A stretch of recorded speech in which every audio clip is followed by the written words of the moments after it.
Kabanata 511. Tumingin si Eresa sa kanyang balikat at tinawag ang mga bata. Sumunod ka sa akin, sweethearts.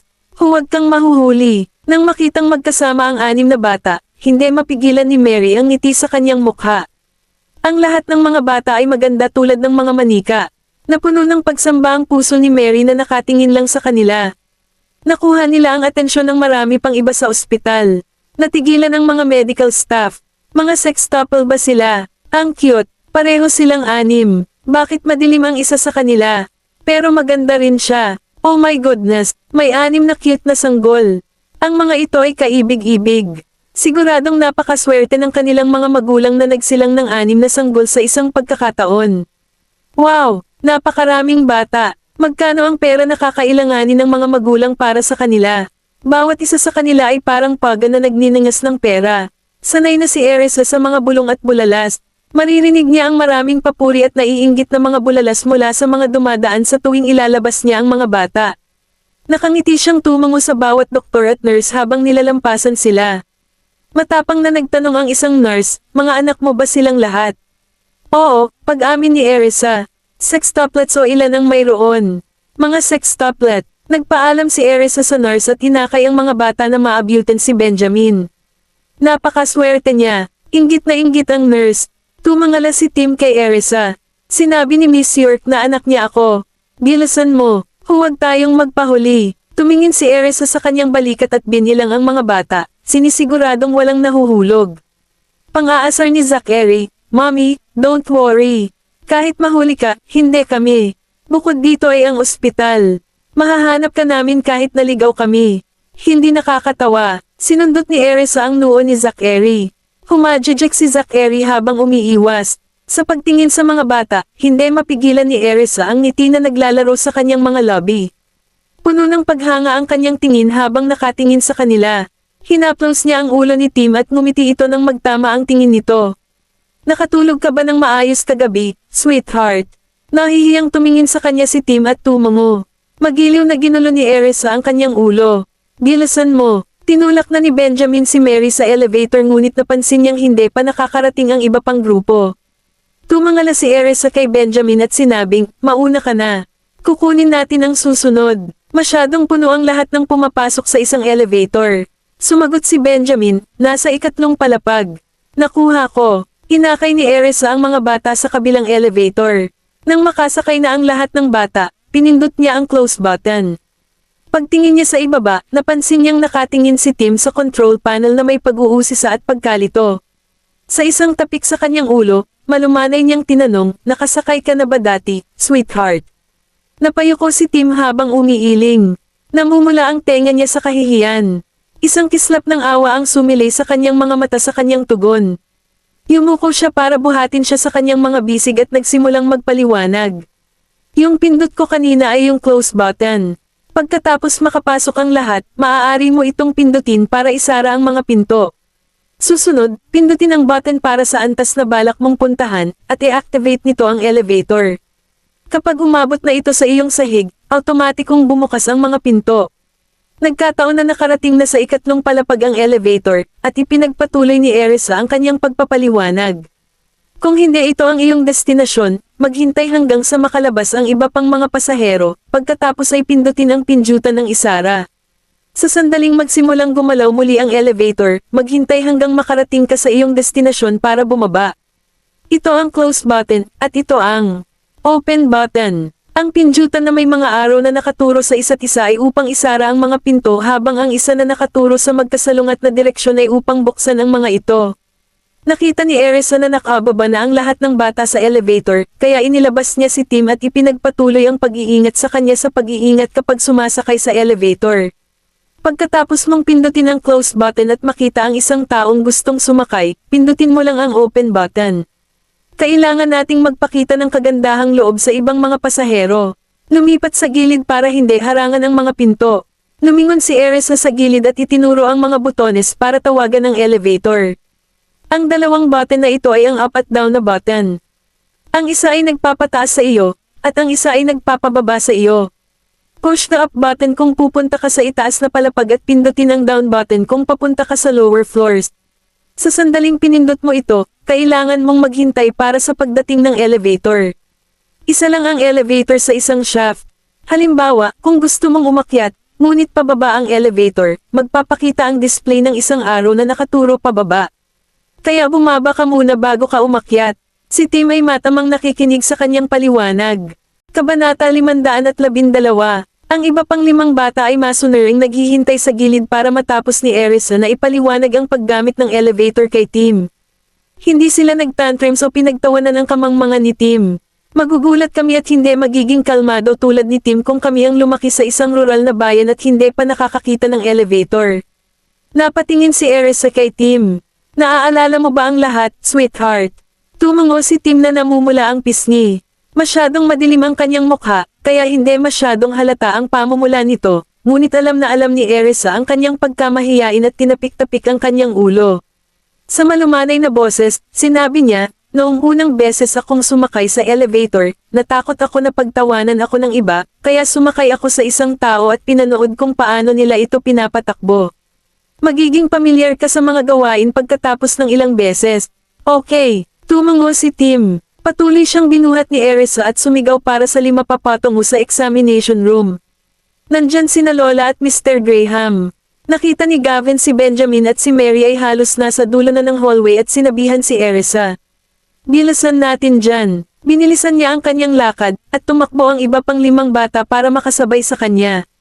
Miss York, ibaba mo ako. Please. Paalala ni Tim kay Erisa.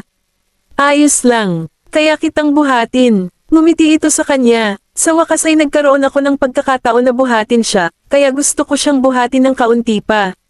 Bahagya niyang itinayo si Tim at hinigpitan ng pagkakayakap sa kanya habang inaakay niya ang iba pang 5 bata patungo kay Benjamin. Nakakamangha talaga si Mommy na tumakbo ng mas mabilis kaysa sa amin. Tumawa si Jessie. Hindi ka naman masyadong slow sa sarili mo, Jessie. Ang galing mo ngayon. Pagpupuri ni Erisa kay Jessie. Lalong lumawak ang ngiti ni Jessie sa papuri. Ang kanyang mga mata ay hubog, ang kanyang mga dimples, at ang kanyang ngiti ay napakalawak na nakikita ng lahat ang kanyang gilagid. Siya ay tumingin ganap na kaibig-ibig. Nakatitig sa kanya si Tim. Hindi napigilan ni Jasper na kurutin ang kanyang pisngi. Paano ka mapapangiti ng napakalawak kung kulang ang ngipin mo? Ang pangit mo. Mabilis na tinakpan ni Jessie ang kanyang bibig at pinandilatan ang kanyang kapatid. Kapag nalaglag ang ngipin mo, pagtatawanan din kita. Natawa si Erisa sa kakulaitan ng magkapatid. Nang mapansin niyang nakatingin sa kanila si Tim, ibinaba niya ito. Jessie, Jasper, makipaglaro ka rin kay Tim. Tumango si Jasper at lumapit kay Tim. Tim, sasakay tayo sa elevator mamaya. Gusto kong samahan si Lola, mahinang pagtanggi ni Tim. Si Lola ay sumasailalim sa ilang pagsusuri, kaya hindi ako makatakbo. I mean pagkatapos ni Lola ng mga tseke niya. Not now, paliwanag ni Jasper. Sandali itong pinag-isipan ni Tim bago tumango. Nakangiting tugon ni Jasper. Lumapit si Jessie at kumapit sa braso ni Tim. Tim, gusto kong ipagpatuloy ang pakikipag-usap sa iyo tungkol kay Mr. Graham. Sumilip si Jessie kay Benjamin, na nasa telepono, habang bumubulong kay Tim. Ano naman sa kanya? Na-curious din si Jasper. Lumapit si Oliver, gustong makinig din. Anong sikreto ang pinag-uusapan niyo? Sumenya si Jessie na sumunod sila sa kanya sa gilid at hinayla si Tim kasama niya.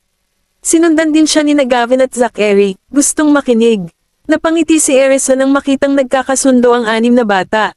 Dinig na dinig niya pa rin ang usapan nila kahit pa bumubulong si Jessie. Lumapit si Benjamin kay Erisa pagkatapos ng kanyang tawag. Anong ginagawa nila? Sinulyapan siya ni Erisa at sinabing, nagbabahagi ng lihim. Itinoon ni Benjamin ang tingin sa kanya at sinabing, mukhang babae si Jessie minsan, pero mas maganda kung magpapansin ka. Ang isang batang lalaki ay kailangang kumilos bilang isang batang lalaki. Hindi gusto ni Benjamin ang mga batang lalaki na magiliw o nagpapakita ng mga katangiang pambabae. Nais niyang maging lalaki ang lahat ng kanyang mga anak. Nahihirapan na si Erisa sa pagtawa. Anong meron sa expression mo? Napansin ni Benjamin ang awkward na pagkibot ng kanyang mga kalamnan sa mukha at pinaningkitan siya ng mga mata nito. Lumingon si Erisa at humajejek. Nanginginig ang mga balikat niya ng sobra. Nagdilim ang ekspresyon ni Benjamin. Anong ginagawa ng babaeng ito? Matapos huminahon ng bahagya, Tumalikod siya at sumagot kay Benjamin, okay. Hindi maitago ng maningning niyang mga mata ang kanyang pagkatuwa. Pinanliitan siya ni Benjamin at nagtanong, bakit ka tumatawa? Mariing umiling si Erisa, hindi ako naging. Nakita mo ba akong tumatawa? Hindi alam ni Benjamin kung paano tutugan sa kanyang pagtanggi. Kabanata 513. Pagkatapos magpakuha ng dugo ni Mary, lumapit si Erisa at tinulungan siyang idiin ito. Nahihilo ka ba, Madam Mary? Nagulat si Erisa nang makita niyang mahigit 100 tubo ng dugo ang kinuha kay Mary. Medyo mahina ang pakiramdam ko. Bahagyang namutla ang mukha ni Mary, kaya hindi pa naglakas loob si Erisa na tulungan siyang makatayo. Umupo ka saglit, kukuha ako ng sodium solution para sa iyo. Hiniling ni Erisa kay Benjamin na bantayan sandali si Mary habang naghahanda siya ng sodium solution para mabawi ni Mary ang kanyang lakas. Ayos ka lang ba, Lola? Tumakbo si Tim kay Mary at tumingin sa kanya na may pag-aalala sa mga mata nito. Pinilit ni Mary ang isang mahinang ngiti sa kanyang mukha at tinapik ang ulo ni Tim. Ayos lang ako, Tim. Medyo nanghihina lang pagkatapos magpakuha ng dugo. Bumalik si Erisa at pinakain si Mary ng sodium solution. Mary, kumain ka na. Sodium solution ito. Makakatulong ito sa iyo na mabawi ang iyong lakas. Okay. Matapos lunukan ng buong tasa, bumuti ang pakiramdam ni Mary. Inabot ni Erisa ang walang laman na tasa at tinanong, mas mabuti na ba ang pakiramdam mo? Tumango si Mary. Magdala ka ng isa pang tasa, hiling ni Benjamin kay Erisa. Nakayuko, pumunta si Erisa para kumuha ng isa pang tasa para kay Mary. Sweetheart, hindi mo na kailangan pang idiin ang sugat. Kinuha ni Erisa ang bulak sa kamay ni Tim matapos tingnan na hindi na dumudugo ang sugat ni Mary at itinapon ito sa basurahan. Mary, mag-aalmusal tayo mamaya. Nag-alala si Erisa sa kalagayan ni Mary at naisip na mas mabuting maghintay ng kaunti pa. Okay, ayaw ni Mary na mag-alala sila, kaya napaka-cooperative niya. Lola, masakit ba? Ibubuga ko ito para sa iyo. Lumapit si Jessie sa gilid ni Mary at hinaypan ang kanyang sugat. Tumawa si Mary. Hindi masakit. Mahusay ang nurse sa pagpasok ng karayom, kaya hindi gaanong nakaramdam ng sakit si Mary. Dinala ni Benjamin ang mga bata. Hayaan mong magpahinga si Madam Mary. Tumingin si Tim kay Mary na may pag-aalala. Tinapik ni Erisa ang ulo ni Tim. Medyo pagod lang si Madam Mary pagkatapos kunin ang kanyang dugo. Normal lang yan. Huwag kang mag-alala. Si Mary ay mas mahusay kaysa sa ilang mga tao. Ang ilan ay hihimatayin pa. Pagkatapos maghintay ng 20 minuto, sinabi ni Mary, Isa, gusto kong ipagpatuloy ang iba pang mga check-up. Madam Mary, pwede po tayo mamaya after breakfast. May iilan pang natitira, at tanghali na nang matapos kami. Walang nagmamadali, kahit na naka-schedule na ang lahat at sasailalim na sana agad si Mary sa pagsusuri pagkarating niya sa silid ng pagsusulit, napakaraming pagsubok pa rin ang natitira. Magtatagal para matapos silang lahat. Tere na para sa isang makakain at mabawi ang ating lakas. Nag-uutos ang tono ni Benjamin, at natural na pinasunod siya ng iba. Tere, akyat na tayo. Napatingin si Mary sa kanila. Sige, itinulak ni Erisa ang wheelchair ni Mary. Nahihilo ka ba, Mary? Hindi, mas mabuti na ako ngayon. Tumawa si Mary. Nag-improve ang pamumutla niya kumpara kanina. Sinundan ng lahat si Mary pabalik sa kanyang silid. Pagdating nila, inihain ni na Erisa at Tim si Mary ng kanyang almusal. Kaya kung kumain mag-isa, magpahinga na rin kayo, sabi ni Mary kay Erisa. Isa, bakit hindi mo ito ibahagi sa akin? Sobra na ito para sa akin. Hindi ko kayang tapusin lahat. Bakit hindi natin ito ibahagi lahat? Inalok ni Mary si Gavin at ang iba pang mga bata, ngunit umiling sila. Lola, hindi po kami nagugutom. Kumain ka na, kailangan mong gumawa ng higit pang mga pagsubok mamaya. Ngumiti si Mary sa bata. Sinimulan niyang hanapin si Benjamin ngunit hindi niya ito nakita. Nasaan ang ama ng magkasintahan? Tinuro ni Erisa ang labas. Nasa labas siya nagsasalita. Kumuha ka, Mary. Huwag mo na lang kaming pansinin dahil kumain na kami. Napatingin si Erisa sa direksyon ni Benjamin at nakita niya si Ethan na nakikipag-usap sa kanya, kaya nag-serve siya ng oatmeal. Lugaw para kay Maria, mag-ingat ka, ang init. Nang matapos si Mary sa kanyang almusal, dinala siya ni Erisa upang sumailalim sa natitirang mga pagsubok. Hindi sumama sa kanila si Benjamin dahil may ginagawa siya, kaya pumunta siya sa katabing lounge para gawin ang kanyang trabaho. Nagkataon na dumating si Bradley sa ospital at siya ang namamahala sa pagbabantay sa mga bata. Sa pagtag ni Sean kasama si Mary nang pumunta siya sa mga check-up, hindi nag-alala si Benjamin kahit kaunti. Hapon na nang matapos ni Mary ang lahat ng kanyang pagsusulit.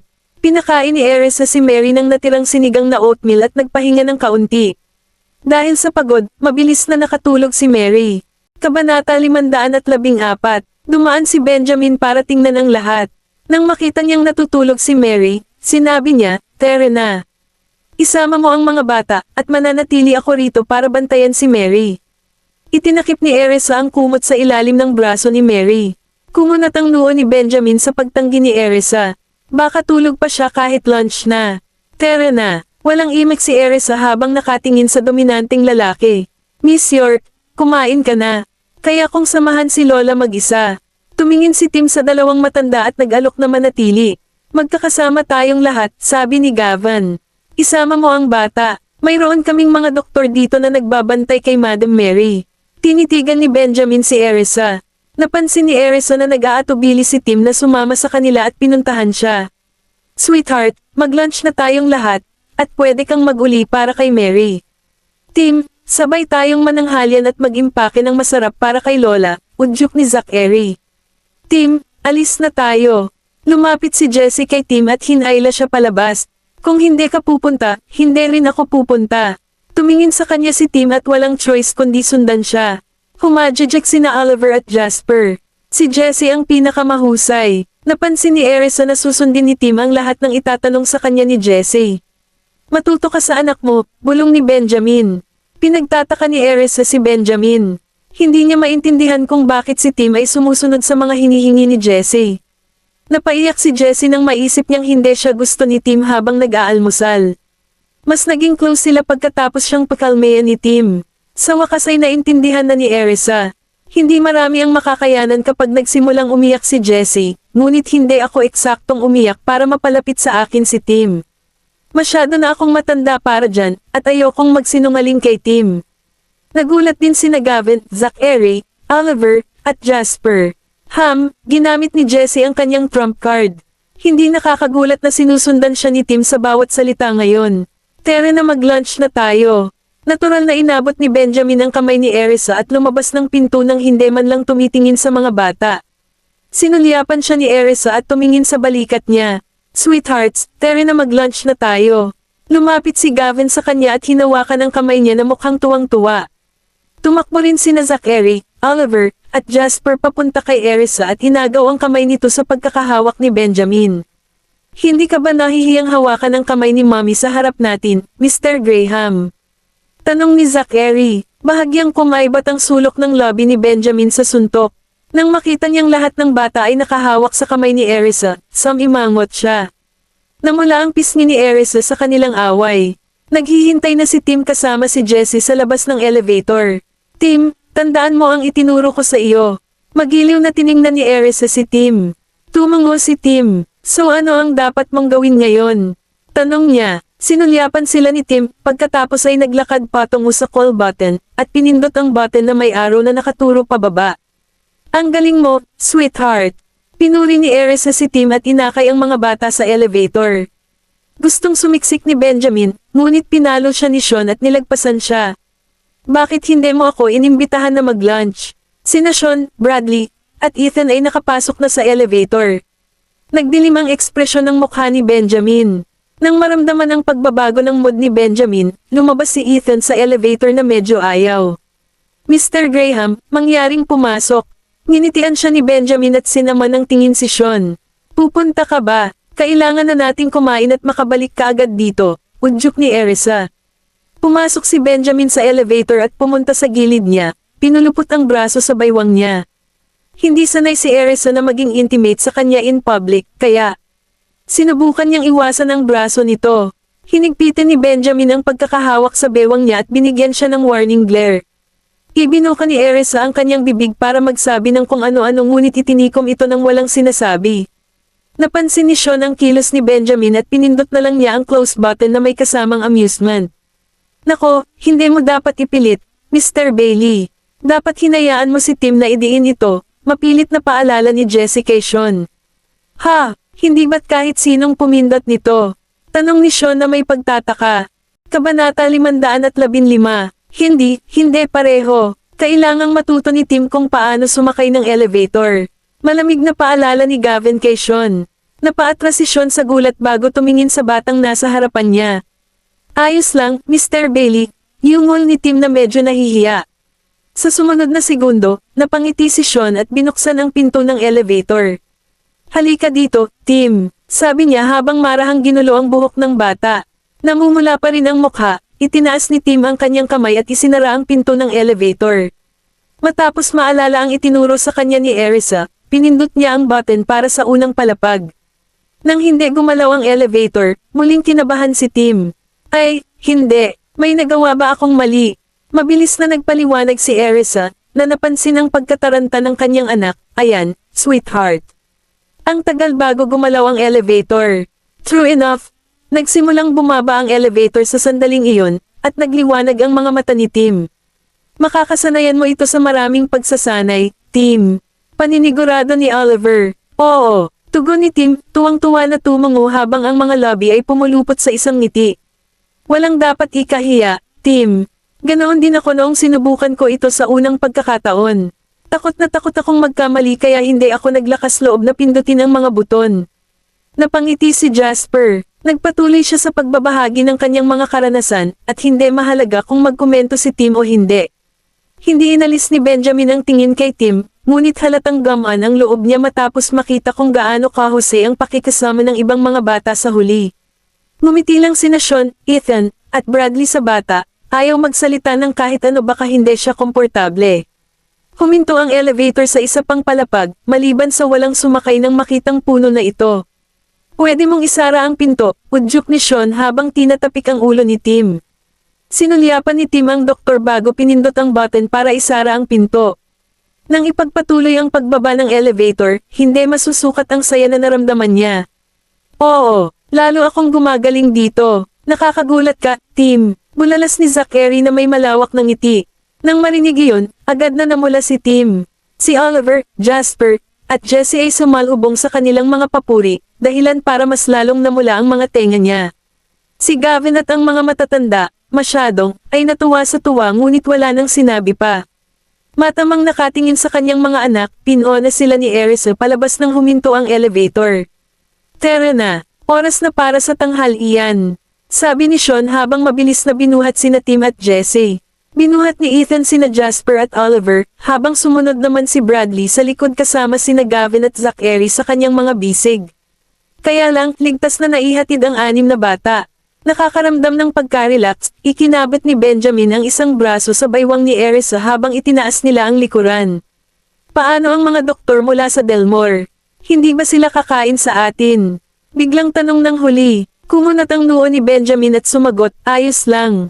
Sa ospital sila kakain. Hindi ko man lang gustong imbitahin si Sean at ang iba pa. Bakit ko ipapasama ang ibang mga doktor? Agad namang nagtaas ng kilay si Erisa. Tanungin pa ba natin sila? Mag-isa tayong nanananghalian, giit ni Benjamin habang matamang nakatitig sa likod. Napagtantong hindi siya masyadong masaya, mabilis na tumigil si Erisa sa kanyang mga tanong. Nagpa siya ang grupo na pumunta sa restaurant sakay ng 3 magkakahiwalay na sasakyan, at ang mga bata ay sobrang masaya na sumunod kina Sean, Ethan, at Bradley. Kahit na nasa iisang sasakyan sina Benjamin at Erisa, hindi napigilan ng huli ang pagbaril ng nag-aalala. Sulyap sa mga bata, Tara, sumakay ka na sa kotse. Anong tinitingin-tingin mo pa? Tanong ni Benjamin habang pinagbubuksan siya ng pinto sa harap ng pasahero. Ang mga bata, bulong niya. Ang iba pang 5 ay pamilyar kay Sean at sa mga lalaki, ngunit ngayon lang sila nakilala ni Tim. Paano kung makaramdam siya ng out of place? Mamantong hininga, itinulak siya ni Benjamin papasok sa kotse. Aalagaan silang mabuti ng mga lalaki. Nang makaupo na si Erisa sa kanyang upuan, agad na sumandal si Benjamin at ikinabit ang kanyang seatbelt. Nako, gulat na gulat siya sa biglang paglapit kaya't bigla niyang itinulak ang sarili pabalik sa kanyang upuan. Nang damaloy sa kanyang ilong ang musky, panlalaking amoy ni Benjamin, agad na naramdaman ni Erisa ang pamumula na gumagapang sa kanyang mukha. Siyempre, hindi iyon nakaligtas sa mga mata ni Benjamin. Kung tutusin, nakakamangha ang tanawing namumula si Erisa kaya unti-unting nagdilim ang kanyang tingin. Hindi na niya napigilan ang sarili, hinalikan niya ito. Nanlaki ang mga mata ni Erisa na lubos na nagulat. Tumawa lang si Benjamin at kinurot ang pisngi niya bago isinara ang pinto sa likod niya. Natural, bumilis ang tibok ng puso ni Erisa. Hinawakan niya ang lugar kung saan siya nahalikan, lalo lang naramdaman ang pag-init ng pisngi niya. Sinundan ng mga mata niya ang nakatali na lalaki habang naglalakad ito papunta sa driver's seat. Bakit bigla siyang naging maamo? Sumakay si Benjamin sa kotse at napataas ang kilay sa amusement nang makitang nakatitig sa kanya si Erisa. Anong mali? Tanong niya, pinapakita ang kanyang likas na kakisigan at hangin ng kataasan. Kabanata 516. Sa kabila ng malakas na kabog ng puso, umiwas ng tingin si Erisa at nagpanggap na kalmado. Hinalikan mo lang ulit ako. Humalaklak si Benjamin. So, hindi ba kita pwedeng halikan? Nang marinig ang pagmamataas sa kanyang tono, natahimik si Erisa.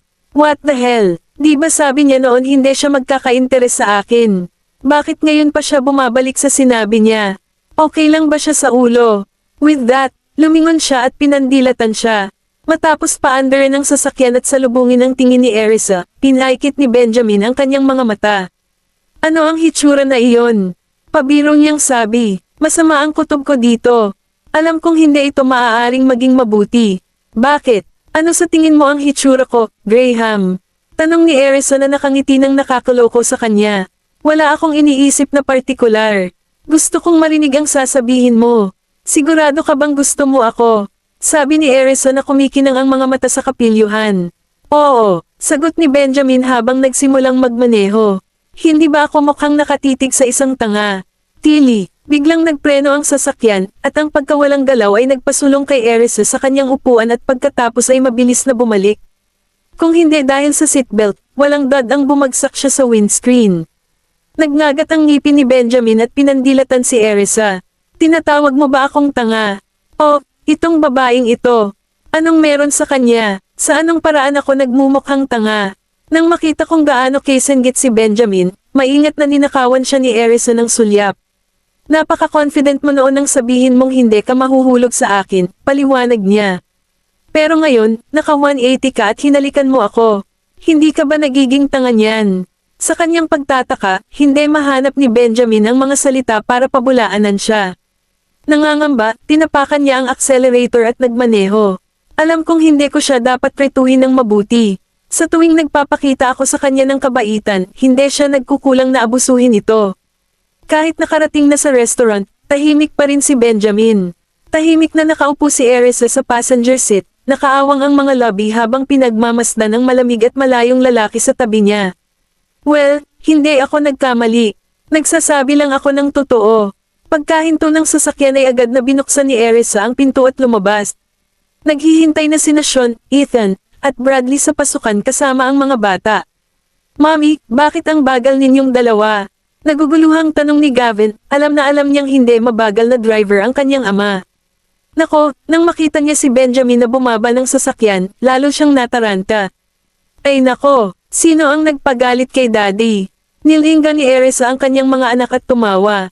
Hindi maganda ang kasanayan sa pagmamaneho ng isang tao, kaya na-hold up kami. With that, sinaman ni Zachary at ng kanyang mga kapatid si Benjamin ng nakakatuwang tingin, at maging si Tim ay hindi napigil ang titigan ang huli. Bagamat may naaamoy na malansa, itinago ni Sean at ng iba pa ang kanilang mga opinyon at tahimik na ngumiti. Bakit kayo nakatayo pa dito? Pumasok ka, sigaw ni Benjamin bago pumasok sa restaurant. Napakunot ang lobby ni Erisa at sinenyasan ang mga bata na sumunod. Halika na, sweethearts, tara na mag-lunch na tayo. Nang walang karagdagang abala, ipinatong niya ang kanyang kamay sa kanilang likuran at marahang iginiya sila pasulong. Ang tatlong lalaki naman ay sumugod sa likod niya. Nagpalitan ng tingin sina Sean at Ethan at nagsimulang magbulungan. Hoy, sa tingin mo ba nag-away sila? Sabay tanong din ni Jasper kay Erisa. Mommy, nag-away ba kayo ni Mr. Graham? Hindi, sagot ni Erisa habang sinulyapan ng anak. Sa kasamaang palad, lalo lang nitong ikinagulat sina Zachary at Gavin. Kung hindi kayo nag-away, bakit parang galit na galit si Mr. Graham? Tumango si Oliver, mukha siyang galit at nakakatakot. Hindi nakakagulat, nabaling din sa kanya sina Tim at Jesse. Nilaibat ng tingin ni Erisa ang 6 na bata, sa kadam-apo kay Benjamin. Lahat na lang kasi ang petty niya. Ilang salita lang ang sinabi ko, nawala na siya ng gana. She remarked, sinadyang palakasin ang boses niya. Isang nakatulala na katahimikan ang agad na bumalat sa mga bata. Nang marinig iyon, binawi ni Benjamin ang kanyang mga lobby at naglakad pabalik kay Erisa. Maingat na tinitigan siya ng huli, hindi alam kung ano ang kanyang gagawin. Hindi naman gagawa ng eksena si Benjamin sa publiko, diba? Habang iniisip ni Erisa kung paano pinakamahusay na ipagtanggol ang sarili, biglang hinawakan ni Benjamin ang kamay niya at hinayla siya. Sa sumunod na segundo, bumagsak ang panga ni Erisa sa sahig habang nakatitig sa kanya ng hindi makapaniwala. Isara mo ang bibig mo, tanga. Saway ni Benjamin. Ginawa ni Erisa ang itinuro, ngunit hindi bago ang kanyang mukha ay napalitan ng galit. Ikaw ang tanga, sigaw niya. Buti na lang at hindi natuloy ang pakikipagtalo ni Benjamin sa kanya. Ang 6 na bata, gayunpaman, ay tumingin sa mag-asawa na hindi makapaniwala, hindi alam kung ano ang nangyayari. Siyempre, parehong namangha sina Sean, Ethan, at Bradley. Aking kabutihan, si Benjamin ay nagiging isang simp. Wow, hindi ako makapaniwala na si Mr. Graham ay hindi pumutok sa kanyang tuktok. Ha, kailan pa naging close si Benjamin kay boss? Kabanata 517. Sa restaurant, maraming mga parokyano ang nagnakaw ng tingin kina Benjamin at Erisa. Kung tutusin, sino ba naman ang hindi gugustuhing tingnan ng ilang magagandang tao? Bukod dito, ang 6 na magkakahawig na mga bata sa hila ay kaibig-ibig na ikinainggit ng lahat. Wow, 6 na bata nang sabay-sabay. Ang swerte nila. Sa tingin ko ito ang unang pagkakataon na makakita ng sextuplets. Sobrang inggit ako na mayroon silang 6 na anak, ngunit hindi ako mangangahas na magkaroon ng ganoon karami. Alam mo ba kung gaano karaming pera ang kailangan mong gastusin sa mga bata ngayon? Napakatigas, kailangan mo rin ng 1 toneladang magandang kapalaran para magkaroon ng ganitong karaming anak. Hindi lahat ay makakagawa ng ganitong gawain. Dapat kong sabihin, ang kanilang ina ay kahanga-hanga. Ang mga tao ay patuloy na nagbuzz sa pananabik, at dahil si Jasper ay gustong makipag-ugnayan sa mga estranghero, ang lahat ay lalo pang humahanga sa mga bata. Feeling over the moon, napangiti si Erisa. Nang makita ni Benjamin kung gaano siya kasaya, siya rin ay may ngiti na naglalaro sa kanyang mga lobby. Hey, I think you're awesome too. Bulong niya sa tenga ni Erisa. Ang mainit nitong hininga ay kumikiliti sa kanya, nagpapadala ng kilati sa kanyang balat. Agad namang namula si Erisa dahil sa kahihiyan. Napayuko siya at kinapa ang tenga, sinusubukan niyang maibsan ang kilati. Akala ko ipagyayabang mo kung gaano kakahanga-hanga. Balik niya kay Benjamin. Naalala ni Erisa ang kanyang unang trimester na medyo maayos na paglalayag noong siya ay buntis sa lahat ng 6 na bata. Gayunpaman, sa huling bahagi ng pagbubuntis, ang kanyang tiyan ay naging napakalaki kung kaya't naging mas mahirap at mahirap ang lahat. Noong mga araw na mangganganak na siya, halos nakabed rest siya.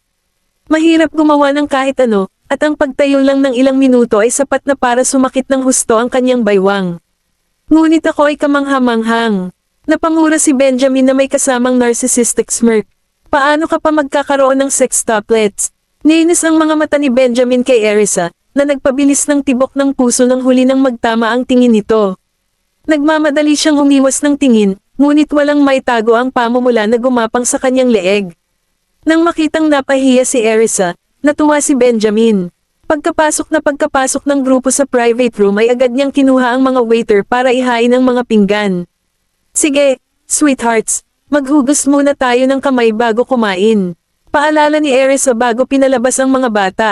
Halika na, team, maghugas tayo ng kamay. Sigaw ni Gavin at Zachary habang hinihila siya at tinawag ang iba pa nilang kapatid. Hindi nagtagal, ang 6 na bata ay sumusunod kay Erisa sa banyo.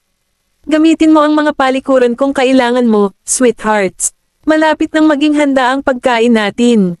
Iihi ako, bulalas ni Jasper habang patakbong pumasok sa restroom kasama si Oliver. Pagkalabas nila, sinabihan ni Gavin si Tim na sumunod na lang. Sige, Tim, udyok ni Zachary. Okay, mabilis na pumasok si Tim sa restroom, maliban na lang sa matagal na panahon na nag-alala ito kay Erisa. Maya-maya, pinapante niya si Zachary para tingnan ang kapatid habang naghuhugas ng kamay sina Jasper at Oliver.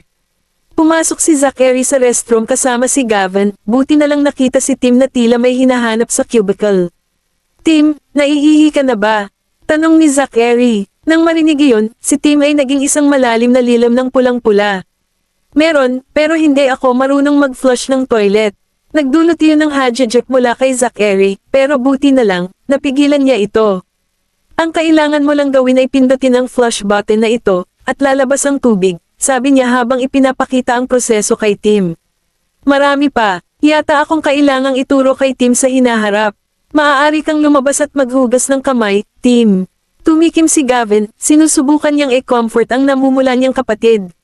Sa hinaharap, kung mayroong anumang bagay na hindi kasigurado, huwag mag-atubiling sumigaw para sa amin.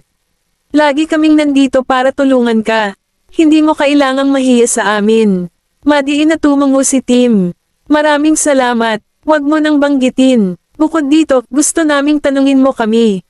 Ngayon, magmadali at maghugas ng iyong mga kamay. Huwag nating ipag-alala si Mommy. Tiniyak din ni Zachary si Tim bago nagmamadaling umihi. Nang makita ni Erisa si Tim na tuluyang lumabas ng restroom, umakyat siya at niyakap siya. Anong problema, sweetheart? Wala lang. Sagot ni Tim, umiling-iling. Saglit na pinagmasdan ni Erisa ang kanyang anak, ngunit sa halip na usisin pa, tumulong na lamang siyang maghugas ng kamay nito. Jessie, tapos ka na bang umihi? Sigaw niya habang tinutuyo ang mga kamay ni Tim. Tapos na, Mommy, sagot ni Jessie na tumakbo papunta kay Erisa para makapaghugas ng kamay. Sige, makakalabas muna ang mga handa. Kabanata 518. Hindi, hihintayin namin si Mommy. Sagot ni Jessie na walang patid ng ngiti. Si Oliver, Jasper, at Tim ay nakatayo rin sa pintuan, ayaw umalis nang wala ang kanilang ina. Hindi mapigilan ni Erisa ang mapangiti. Nang makita niyang lumabas sa banyo ang dalawang nakatatandang bata, mabilis niyang tinawag ang mga ito. Halika at maghugas ng kamay. Kami na mismo ang gagawa, Mommy. Bakit hindi mo rin gamitin ang banyo? Sagot ni Zachary habang pumunta sila ni Gavin sa lababo para maghilamos ng mag-isa. Sige po, Mommy. Hihintayin ka namin. Udyok ni Gavin. Nakangiting tinapik ni Erisa ang kanilang mga ulo at umalis para pakalmeyan ang sarili. Sa sandaling iyon, pumasok si Benjamin sa banyo at nakita ang 6 na bata na nagkukumpulan sa tabi ng lababo. Sa nangyari, tinuturuan ni Gavin at Zachary si Tim kung paano gamitin ang gripo, at nahihiyang sinunod ng huli ang kanilang mga tagubilin. Nang ipasok niya ang kamay sa ilalim ng gripo at nakitang kusang lumalabas ang tubig, nanlaki ang mga mata ni Tim sa pagkamangha. Wow! Paano lumabas ang tubig? May sensor kasi sa loob. Sa tuwing dadalhin mo ang iyong kamay sa gripo, makikita ito ng sensor at bubuksan ang balbula ng tubig, kaya hahayaan ang tubig na damaloy palabas, matiyag ang paliwanag ni Zachary. Gayunpaman, ang tubig ay dadaloy lamang ng halos 10 segundo bago ito tumigil. Kung hindi ka patapos maghugas, kailangan mong iwagayway ang iyong kamay sa harap ng sensor para ma-activate itong muli. Kung gayon, para saan ang mga iyon? Tanong ni Tim habang tinuturo ang mga bote sa lababo. This time around, si Gavin naman ang tumulong sa pagpapaliwanag. Ang mga bote na iyon ay naglalaman ng likidong panghugas ng kamay. Ginagamit mo ito sa pamamagitan ng pagpisil ng ilan sa iyong mga kamay. Sa sumunod na segundo, ipinakita niya kay Tim kung paano gamitin ang hand dryer. Pagkatapos mong hugasan ang iyong mga kamay, maaari mong ilagay ang mga ito sa ilalim ng makinang ito upang matuyo ang mga ito. Natural, nabigla si Tim sa lahat.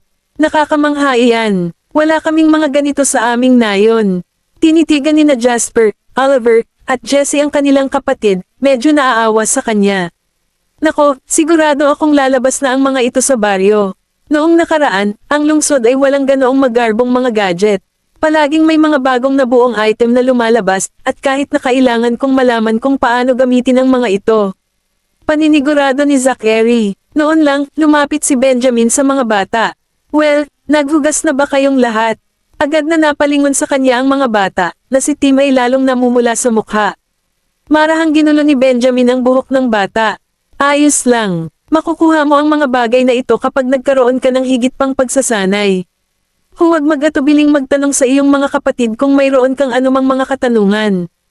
Okay, sabi ni Tim, tumango-tango. Tumingin si Benjamin sa mga bata at bumaling kay Gavin. Gavin, dalhin mo lahat sa labas at ipakita mo si Tim. Tara na, Tim. Bulalas ni Gavin sabay hila sa kanya palabas. Matapos sumulyap kay Benjamin, nagpatuloy si Zachary sa pagpapastol sa iba pa niyang mga kapatid. Agad na lumabas ng banyo sina Jasper at Oliver, ngunit nanatili si Jessie, nakatingin sa cubicle. Gusto kong hintayin si Mommy. Sasamahan kanya kapag natapos na siya rito. Hintayin mo siya sa labas. Nagpumilit si Benjamin. Aking kabutihan. Bakit ang bunso ay patuloy na nakakapit kay Erisa? Nang mapagtantong nakaalis na ang lahat ng kanyang mga kapatid, tiningnan ni Jessie si Benjamin at tumakbo palabas. Nang tuluyang lumabas si Erisa sa cubicle, laking gulat niya nang makitang wala na ang mga bata at tanging si Benjamin na lang ang naroon. Nandito ka ba para gumamit ng banyo? Tanong niya. Tumango lang si Benjamin habang dumiretso sa cubicle. Nagsimulang maghugas si Erisa ng kanyang mga kamay, ngunit hindi nagtagal ay narinig niya ang pagginhawa nito sa sarili. Sa pagkakataong iyon ay umawang ang mga sulok ng kanyang bibig. Walang hiya ang lalaking ito. Hindi ba siya makapaghintay hanggang sa makalabas ako? Dahil doon, binilisan niya ang takbo at dali-daling lumabas ng banyo. Samantala, sina Sean, Ethan, at Bradley ay nakikipaglaro sa mga bata at ipinakilala ang mga high-tech na produkto kay Tim. Napangiti si Erisa sa nakita at lumingon sa tatlong lalaki. Alam mo ba kung ano ang iniutos ni Benjamin? Umiling si Sean. Nandito lang ako para sa libreng pagkain. Hindi ko alam kung ano ang iniutos niya. Si Mr. Graham yata ang nag-book nitong restaurant. I have no clue also. Kibet balikat na sabi ni Bradley. Agad na napatingin si Erisa kay Ethan na hindi napigil ang humagalpak ng tawa. Okay, ako ang nag-book ng restaurant, pero si Mr. Graham ang personal na pumili ng lahat ng ulam. Niwala akong ideya kung ano ang iniutos niya. Umalis nang walang pagpipilian, umupo si Erisa sa kanyang upuan. Inaasahan ko na mag-order ng higit pa sa mga paboritong pagkain ng mga bata, ngunit kailangan kong tanungin siya kapag bumalik siya. Pagkatapos, kinuha niya ang menu at sinimulan itong i-flip ito. Mommy, gusto ko ng dessert. Bulalas ni Jessie habang nakayakap kay Erisa. Kabanata 519. Tumingin sa kanya si Erisa at masuyong pinisil ang ilong. Mamaya na lang ako mag-o-order dahil hindi ko alam kung ano ang iniutos ng daddy mo. Kung ganoon, ano ang tinitingnan mo, Mommy? Itinagilad ni Jessie ang kanyang ulo at tumingin sa kanya, kumikislap ang kanyang mga mata sa pinaka-cute na paraan. Yumuko si Erisa at hinalikan siya sa pisngi. Ang sariwang amoy ng gatas sa bata ay lalong kaaya-aya. Dumating si Benjamin sa eksena at nakita ang magiliw na pag-uugali. Pagkatapos, tumingin siya sa ibang mga bata. Maliban kay Tim, na nanonood ng mga kalokohan ni Jessie kay Erisa, medyo sanay na ang ibang mga bata. Hinalikan ni Erisa si Jessie, at pagkatapos ay hinalikan niya ang kanyang ina pabalik. Masayang nag-aasaran ang mag-ina. Tim, halika at bigyan mo ako ng halik. Nang makitang nakatingin sa kanila si Tim, magiliw siyang tinawag ni Erisa. Umiling si Tim at namula pero walang nakapansin nun dahil sa maitim niyang kutis. Ngumiti ng matamis si Erisa. Naramdaman niya ang isa pang pares ng mga mata sa kanya, lumingon siya at sinalubong ang tingin ni Benjamin. Halika at maupo ka. Inanyayahan ni Benjamin ang lahat sa hapag. Tara, kumain na tayo. Tinawag ni Sean ang iba at dinala sila. Lumapit sina Ethan at Bradley at tinulungan ang mga bata na makaupo sa kanilang mga upuan. Pagkatapos, pumunta siya para maghugas ng kamay. Dito ka umupo. Inakay ni Benjamin si Erisa sa mesa at hinayla ang upuan para sa kanya. Napatingin si Erisa sa kanya. Gusto kong umupo kasama si Mommy. Mabilis na nagbook si Jessie ng upuan sa tabi ni Erisa. Bahagya pa siyang napaupo nang mapansin niya si Tim. Tim, bakit hindi ka umupo kay Mommy?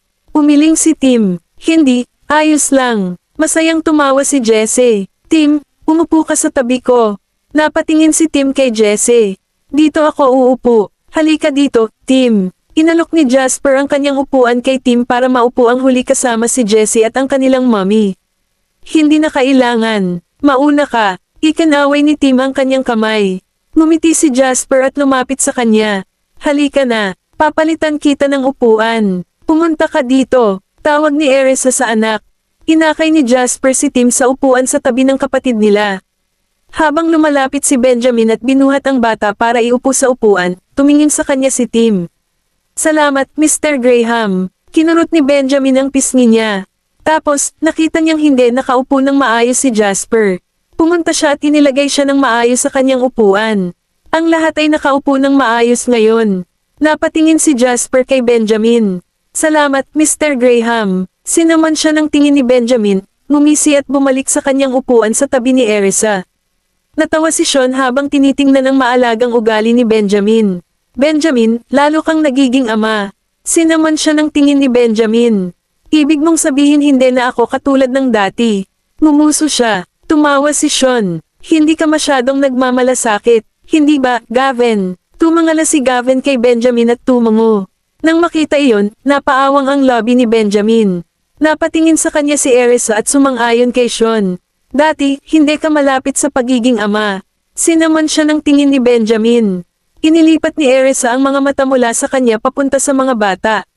Nang dumating ang sopas, tumulong sina Ethan at Bradley sa pagsilbi sa mga nakababatang bata. Sweethearts, ingat kayo. Mainit ang sabaw, kaya dahan-daang inumin. Samandal si Erisa, binabantayan ang mga bata. Oo, Mommy. Tumango si Gavin. Sabay-sabay na tugon ng iba pang 5 batang kapatid. Oo, Mommy. Oo, Miss York. Pinagmasdan sila ni Erisa na may ngiti sa lobby. Nang makatanggap na ang lahat ng isang serving ng sopas, nagbigay na lamang si Benjamin ng hudyat na magsimula na silang kumain. Umupo si Tim doon at hindi kumikibo nang makitang hindi pa kumakain. Ang mga matatanda, pinagmasdan ni Erisa si Tim ng ilang saglit. Sweetheart, sige ka. Okay, sagot ng bata. Halika na, sige na. Iniunat niya ang kanyang kamay at hinaplos ang ulo nito, malumanay na nagsalita. Ibinaba ni Tim ang kanyang ulo at nagsimulang uminom ng sopas. Mag-ingat ka, ang init. Inalerto na naman siya ni Erisa.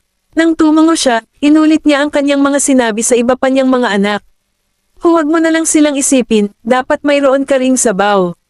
Lumingon si Benjamin sa kanya at sinabi sa kanya sa mahinang boses. Kabanata 520, hindi nakaimik si Erisa. Kumusta naman kayo? Nagtaas ng kilay si Benjamin at nagsilbi sa kanya ng mga ligaw na kabute at manok. Halika, kumain ka. Nakita ni Erisa na walang manok o ligaw na kabute sa kanyang mangkok at nakaramdam siya ng paggalaw. Hindi ka ba kumakain nito? Iinom lang ako ng sabaw. Sinimulan ni Benjamin ang kanyang sopas. Mabagal niyang ininom ang sabaw. Napaka-elegante at graceful ng mga galaw niya. Hindi niya maiwasang mapatingin sa kanya. Habang kumikislap ang hugis almond ng mga mata ni Benjamin at lumingon sa kanyang direksyon, mabilis na umiwas si Erisa.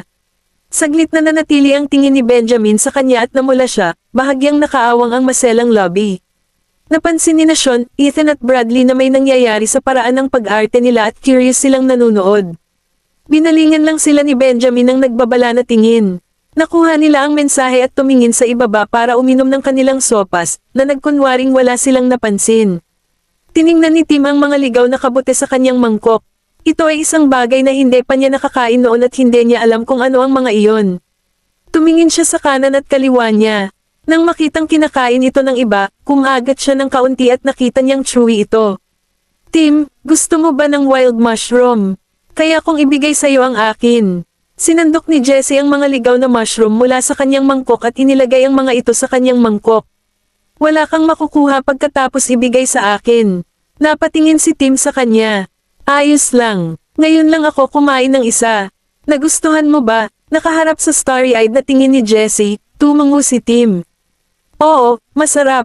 Ang iba pang mga bata ay sumunod, bawat isa ay nagbibigay kay Tim ng kanilang bahagi ng ligaw na kabute.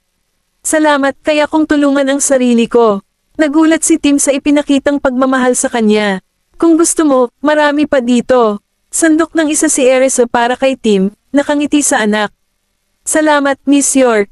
Magpatuloy na kayo sa pagkain. Magalang silang pinasalamatan ni Tim. Magiliw na hinaplos ni Erisa ang ulo ng bata. Kumain ka ng kahit anong gusto mo. Huwag kang mahiya. Tumango si Tim. Napatingin si Erisa sa anak na puno ng pagmamahal ang mga mata, parang hindi niya maalis ang tingin dito. Tigilan mo na ang pagtitig sa kanya. Hindi siya mangangahas na kumain. Paalala ni Benjamin sa kanya. Masyadong pinapansin ng babaeng ito ang bata.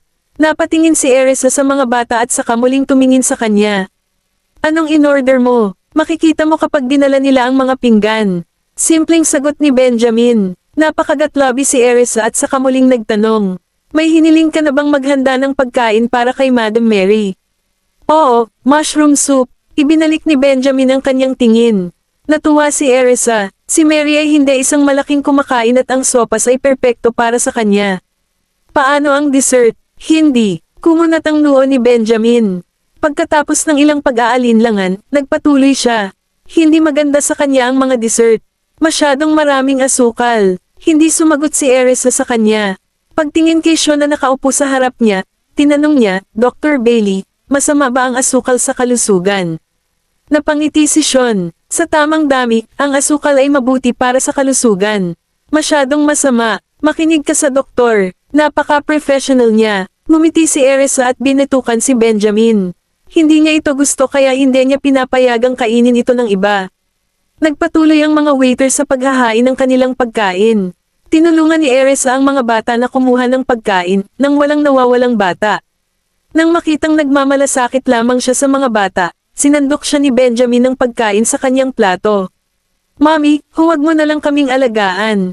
Kailangan mo ring kumain. Nakangiting. Paalala ni Gavin. Ngumiti ng mahina si Erisa at tumango.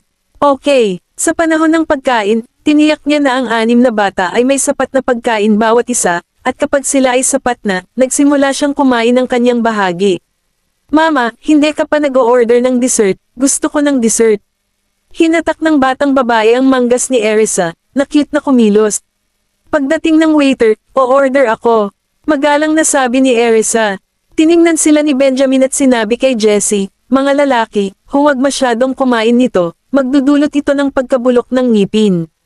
Kumurap-kurap ang batang babae, pero ako. Jessie, siya. Sinenyasan ni Jasper ang kapatid na tumahimik. Inilabas ni Jessie ang kanyang dila at ngumiti, pinaikit ang kanyang mga mata. Humajijek si Erisa. Natarante si Benjamin nang makita niyang misteryosong nakangiti ang lahat. Ang gwapo niyang mukha ay naging solemn na. Anong tinatawanan niyo?